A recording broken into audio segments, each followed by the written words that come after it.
Yung dati, nag-church ka lang, attend ka lang, tapos okay na. Tapos simula nung nag-doctrine na, doctrine, nag-aaral ka na ng Word of God, nalaman mo na yung Bible, story, tapos, iyon nga, dumating na yung time ng baptism. So, nung dumating yung time ng baptism, mas lalo mo pang na-encounter si God. Kung ano yung na-experience niya, bakit siya pinaptize. So, yun pala isang way na mas mapalapit ka. Mas naging, napalapit kasi ako, naging madasalin ako ngayon.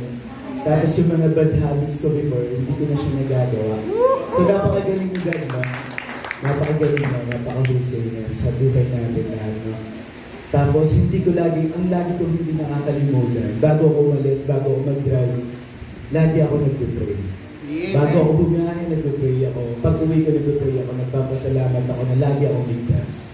So, lagi naman ginagawa ni God yun. So, God is good all the time. So, yun nga. Nagpapasalamat ako. Good morning ulit sa atin.